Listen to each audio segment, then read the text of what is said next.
Bismillahirrahmanirrahim. Assalamualaikum warahmatullahi wabarakatuh. Di sini saya Muhammad bin Rizky Ramadhani akan menjelaskan tentang khasiat air Zam-Zam yang terdapat pada hadis Ibnu Majah nomor indeks 3053 yang redaksinya berbunyi hadatsana Hisham bin Ammar hadatsana Walid bin Muslim qala Abdullah bin Muammal annahu sami'a Aba Zubair yaqul sami'tu Rasulullah sallallahu alaihi wasallam yaqul ma'uz zamzama lima syuribalah Ma'uz zamzama lima syuribala, yang artinya adalah air zam-zam itu berkhasiat sesuai dengan niat atau tujuan peminumnya.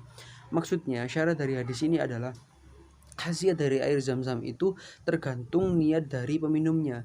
Semisal jika peminumnya itu berniat sekedar menghilangkan haus dahaganya, maka dengan seizin Allah insya Allah haus dahaganya akan hilang. Jika peminumnya itu berniat ingin untuk sembuh dari suatu penyakit tertentu, maka dengan izin Allah Allah akan menyembuhkannya dari penyakit tertentu tersebut. Dan jika dia itu berniat ingin meminta pertolongan atau perlindungan dari Allah, maka niscaya Allah akan berkehendak seperti dengan apa yang diniatkannya.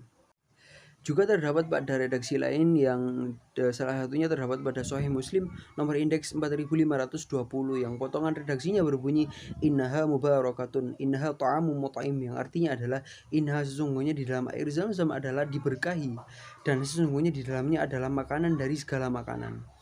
Air zam-zam sendiri adalah air di mana sumur air zam-zam itu terletak di kawasan Masjidil Haram sebelah tenggara dari Ka'bah yang dalamnya 42 meter. Secara etimologi, kata zam-zam berasal dari bahasa Arab zam-zam yang berarti berkumpul atau melimpah ruah. Istilah ini berasal dari malaikat Jibril ketika mata air zam-zam itu mengalir dan memancar deras. Beliau Jibril berkata zam-zam, yang artinya berkumpullah. Maka dengan izin Allah mata air zam-zam sampai sekarang muncul dan melimpah ruah tanpa henti-hentinya.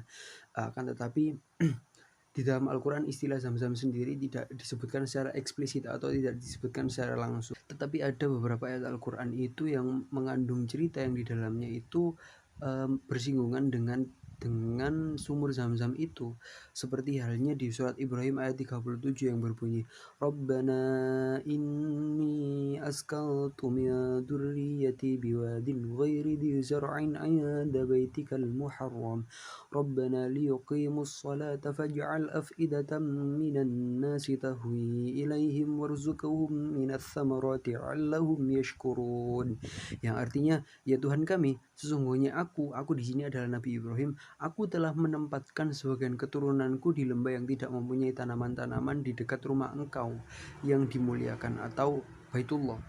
Ya Tuhan kami, yang demikian itu agar mereka melaksanakan sholat.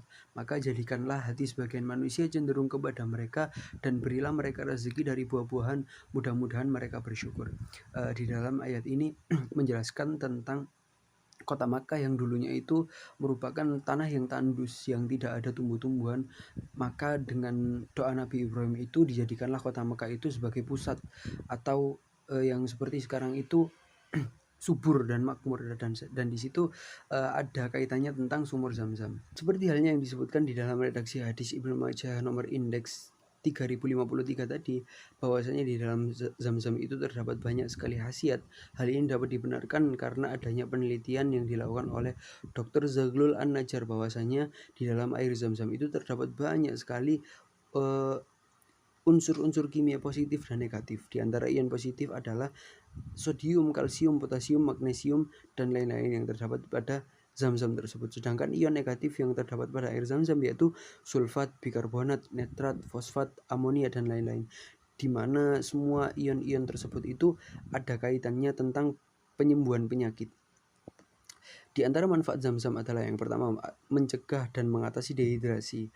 Karena banyak elektrolit dan mineral dalam kandungan zam-zam, sehingga baik untuk menghilangkan dehidrasi, utamanya dikonsumsi pada saat puasa, maksudnya pada saat buka.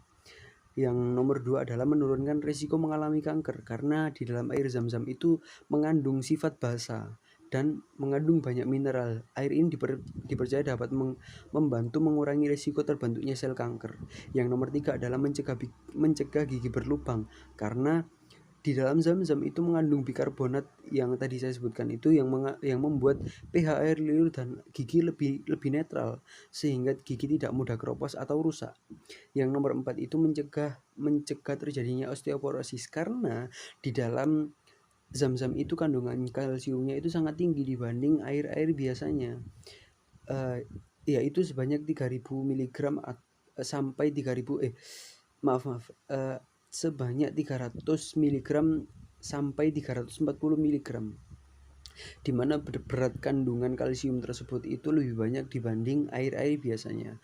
Yang selanjutnya nomor 5 adalah melancarkan pencernaan karena di dalam air zam-zam itu mengandung mineral dan bikarbonat yang baik untuk pencernaan, dan mineral dan bikarbonat ini juga bermanfaat bagi lambung untuk menetralkan kelebihan asam lambung sehingga asam lambung itu tidak cepat naik. Yang nomor 6 selanjutnya adalah mencegah infeksi karena mineral pada air zam-zam itu bersifat antibakteri seperti natrium, kromium, dan nitrogen. Yang nomor 7 selanjutnya adalah membantu mengontrol tekanan darah karena di dalam air zam-zam itu mengandung kalium atau potasium, yakni mineral yang berperan penting dalam mengatur detak jantung, tekanan darah, dan pergerakan otot. Yang terakhir nomor 8 adalah pastinya memelihara fungsi dan kesehatan ginjal seperti air-air pada biasanya. Karena di dalam zam-zam itu mengandung elektrolit, antioksidan, dan mineral yang baik untuk menjaga fungsi ginjal. Nah, sekarang dapat kita ketahui bahwasanya hadis Nabi yang dikutip di dalam Sunan Ibnu Majah nomor indeks 3053 itu sangat berkaitan dengan sains, dan kita dapat mengetahui bahwasanya di dalam kandungan air zam-zam itu banyak sekali khasiat seperti yang disabdakan oleh Nabi kita. Semoga dari penjelasan yang singkat ini, kita dapat mensyukuri nikmat yang telah Allah berikan, keajaiban yang telah Allah turunkan, sehingga kita bisa meningkatkan iman kita kepada Allah Subhanahu wa taala. Kurang lebihnya mohon maaf dari saya. Wassalamualaikum warahmatullahi wabarakatuh.